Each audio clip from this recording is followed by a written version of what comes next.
Hello and welcome back to Jurassic World Evolution 2, where today I'm doing the speed build of my Jurassic Park 2022. Now, it's been a while since I've done a speed build, really, if you think about it. I mean, it's been a couple weeks, I think. I think I may have fixed the OBS problem, but now that I've said that, it's gonna probably start acting up again. So hopefully I can make a full series out of this. I don't know when this is going to come out because I kind of want to have a few episodes kind of done first before I actually release this, just to know that I can make a full series out of this. And I may in the future live stream a few, builds of it, just so I can have a more definite, like, I know I'm getting the content out there kind of thing. But yeah, so in this speed build, I'm just kind of doing the first enclosure as well as like the main entrance and guest area type thing. Now, I will say that I'm taking inspiration from Evolution Square's Better Jurassic Park, so you can watch her live stream builds on that. And if I copy her in some areas, well, I apologize. It's me, trust me, I am trying to like do my own thing, but I kind of almost guide to what she's doing because I have been watching those live streams. They are quite entertaining. She does really nice parks, so I would recommend checking her out. I get a lot of inspiration from her. She does a lot cooler speed builds than what I do, but they're more for specific enclosures whereas I'm speed building for an entire park.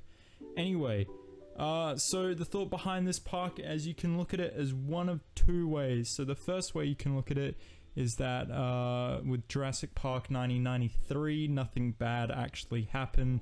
There was maybe a bit of an incident here or there, but really the park opened to the public and it was successful, and to this day they're still expanding, and this is the park in 2022, so it's a 30-plus-year-old park now, or not quite 30 years old, isn't it? 1993, 2022. Yeah, not quite 30 years old, but still getting close, a year off. Jeez, that's crazy to think about. Jurassic Park's almost 30 years old. I mean, I'm only 18, but far out. Anyway, beside this, that's not the point of this. The other way you can look at it is that there's kind of like a return to Jurassic Park type situation where everything in the Jurassic Park film, all of that took place, and later InGen acquired like the funds to potentially rebuild. They settled all the lawsuits, and John Hammond wanted to do a second chance. He knew what his mistakes were. Hiring Dennis Nedry was a mistake, and but now he's built another park, and it's run on to 2022 pretty much. So that's a bit of an explanation as to why it doesn't look like I'm not basing it off the original park. I am using exclusively Jurassic Park buildings though. I'm using some Jurassic World stuff like decorations and like some of the stuff on buildings, but I don't really count that. Things like hotels will be all Jurassic Park, toilets. If I decide to build shelters, they're Jurassic Park. Even like I'm just gonna call it like the backlots, like they have at Universal, where like all the dinosaurs are made and stuff, where only VIPs really get a tour of that. The hatcheries and whatnot is, that even that's all Jurassic Park. The only building that isn't Jurassic Park, and that's because you can't get it in the Jurassic Park version, is the monorail. But there's only going to be 3 monorail stations, one to the lower half of this map, one at the entrance, which I'll build later, and then one going to the backlots area. So yeah, it's just all Jurassic Park theming. I was thinking maybe I could lean into Jurassic World buildings as to show like the transition to a more modern era, I guess, but there's a certain magic in the Jurassic Park buildings and they fit the theme a lot better. So I'm just gonna stick with Jurassic Park buildings wherever I can, and where I can't, well, that's when the Jurassic World buildings will come into play. Anyway, this is my second attempt at this park, and the first, I did record a first speed build, I did all of that, I was happy with it, the recording worked, OBS didn't screw me over, but why I restarted, why I made a new park was I just wasn't happy with, I wasn't happy with how I laid it out. Like the entrance area, I had it all built, I had a couple enclosures done, and I was thinking of how to expand it from there, and I couldn't think of where to go. I don't know if I was just having a mental blank, but to me, the way I had built that initial area was, it was a bit unintuitive, and it didn't really allow me to branch out without having it look like, you know, it's out of place, almost like it's just been slapped on there. So I decided to scrap it and just start over again, which I put like maybe over an hour into that park already. But yeah, I wanted this to be a really nice park. I want to get better at my park building abilities in that they look nicer and everything. So yeah, that's just something I want to let you know about. It's just one of those things where it may happen in the future, you know, stuff may be delayed just because I'm not happy with how the park turned out. I did have a solid debate whether I should start over or not.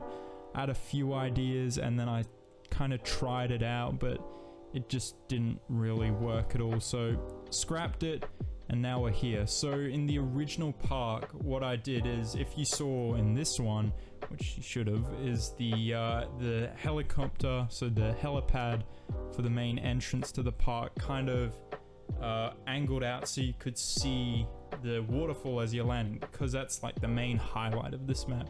It's what makes it really beautiful. Now in my original park, what I did is I kind of put it more towards that waterfall, kind of in that little area that juts off there. I put it in that area, and I made like this enclosure that I'm making now. It has the exact same dinosaurs in it, so there's no changes there. But I had that enclosure kind of wrap around that and the path that led to the park. And honestly, I was really happy with it. Honestly liked it more than the enclosure I have now. I still kind of like this, and it's a good enclosure, I will admit. I do like this enclosure. If I'm being honest, the little rock placements you're seeing at the moment, I'm not a huge fan of how I did, but oh well, I'm leaving them in there. But I was happy with how this bit turned out, but I did prefer the other one, so if I could change anything, it was that. But I didn't like having the helicopter back there because it was really awkward with the fences. So it had its ups and downs. From there, it led to... it led to the visitor center. That's what it led to. It led right into the visitor center. That was in this like a central area, and then off to the left, sticking out to the side, was a guest area where the tour vehicle place is. I don't know what it's called, like the depot, I guess you can say. And so that was there, as well as some restaurants. I had a couple hotels coming out the sides of the visitor center, and behind the shops. So I had, the three basic shops: the food, the drink, and just the gift shop type thing. Behind that, I had a Troodon enclosure. But yeah, if you can kind of picture what I'm doing here, I made like a nice, really circular. I really liked how the visitor center looked. It was nice, circular, and then I stuck this square thing onto the side, which made it really awkward to build around, and that's why I initially just got rid of that, thinking, you know what, that's the problem, I'll restart. And then even looking at the visitor center and just its placement, I thought, no, I'm just gonna restart this whole thing, just redo it, and hopefully do a better job, which I feel like I've done. I think I may have screwed myself a little bit on the guest area that I've built now with the shops, but I just thinking about it, like after I recorded, I did have some kind of idea on how I'm gonna expand out from there. So we're all good there. This is, you know, the final one. This is what I'm doing. I'm not starting over again. I'm fairly happy with how this is turning out. I already have some ideas for other enclosures. If I get stuck on that top bit, I can always just go down to the bottom and just start building that area up until I get some better ideas on how to make that first area nice. But anyway, for the first enclosure, we have Amargasaurus, Wyangosaurus, and Gallimimus. So I wanted dinosaurs that were unfamiliar to guests. So when they're flying over, seeing the waterfall, they get this view of this dinosaur enclosure and they're intrigued immediately. You know, they're like, oh, what's that? I don't know what that one is. Oh, that kind of looks like a Stegosaurus, but it's small and it's got small little plates. Oh, like, it gets them excited. They want to see these interesting dinosaurs. They see this big thing with massive spikes running along its neck. They see the Gallimimus, which to some may look familiar, to others they may think it's a carnivore, you know, you don't know.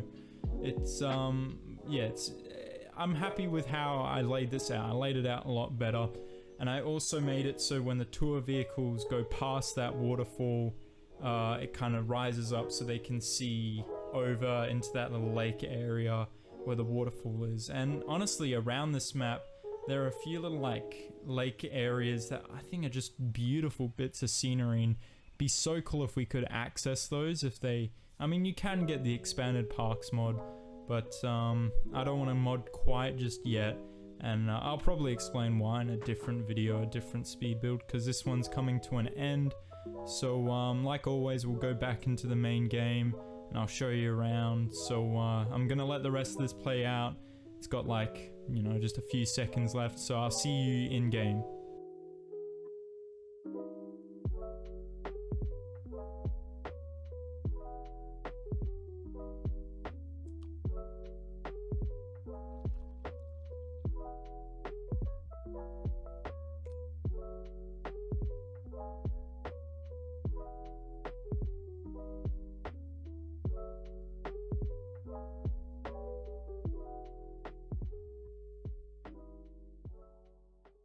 Alright, so we're back in the park here. It's daytime. It's a beautiful day.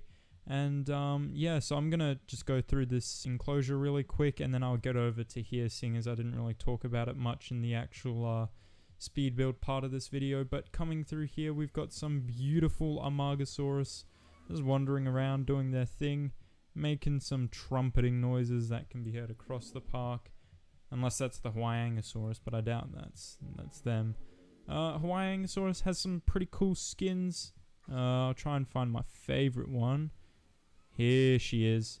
Yeah, I really like this one. I like just the way the yellows and the greens look. Also, I'm a fan of this one. This one's quite nice. And so, same with this one. So, nice Wyangosaurus skins. So, the random skins did well here. For the galleys, I just used the 1993 variant because this is Jurassic Park, so I felt it would be fitting to put that pattern on. For the exhibit itself, I went crazy with rocks, as you can see, and also there was that bit in the video where I actually learned what auto paint was, because I'd not really looked at it before. So if you turn on auto paint, you raise up the terrain, it puts rock on there, which is interesting to say the least, but I don't think I'd ever use that. Maybe I will, I don't know. Anyway, so yeah, we got some nice rocks throughout here. I used a wide range of, you know, plants. I've got the palms because I love the palms and the normal trees, but I worked in some cycads because I feel like they're pretty fitting with this kind of biome. And also the ginkgos just look beautiful too, with how big they can get, and they just look really nice. They're kind of that temperate kind of tree in a way, but also fit the tropical biome quite well, if I do say so myself. And like I said before, I had a lot of fun with the rocks here. So that's that enclosure. So yeah, just the one enclosure today, but that's only half of it because the rest of it's here. So, you know, you've got the arrival point here where you'd come through and you go to one of the guest areas where we have a seafood restaurant, a coffee shop, and then also a place where you can sponsor the park and watch it grow a bit. So nice little area we have here, but I kind of needed to fill this blank space, so I made this thing. This is where a fountain would be perfect. So Frontier, if you're listening, which I know you're not, we need fountains. Bring them in real quick. So anything to do with decorations, like a lot of decorations, stuff like this, I'll do off camera because I'm a bit of a perfectionist and they take a while. So that would just be wasting speed build time. And also like customizing the shops and stuff, that'll all be done in my own time rather than on the speed build. This is what I'm most proud of. I may as well show you this as you kind of come through here on the tour vehicle, get a nice pass through on the path here. I am actually really happy with how that turned out. But this is what I'm most proud of out of this whole park so far. I love this with the Jurassic Park gate. I wish there was no hitboxes on the rocks and I could put them right up to the gate to hide like these fence connection areas here and just make it look really nice. But oh well, I think I did well with what I had. And also, you know, I have the water running through here and there's a lot of plant life. And I really think it looks beautiful. Usually I don't make things that look this good, so I am kind of tooting my own horn here, but I'm really happy with how this turned out. The ginkgos, of course, looking beautiful. Again, I took a lot of inspiration from Evolution Square's live build, so you should go check out her. And also, Visitor Center, I could probably put a bit more effort in here. But yeah, not much to say about that. And if you're curious, come along here along the monorail track. You'll get to the backlots area where we have the hatcheries and whatnot. This is always the first bit I build just so I get it out the way. And it still leaves a lot of room for enclosures and stuff, even though I have the 3 hatcheries that take up a lot of space. But oh well. So that's going to do it for this one. So thank you all so much for watching. I do really hope you enjoyed. If you have any questions or anything, go to the comments, I guess. Please like and subscribe, and I'll see you in the next one. Ciao!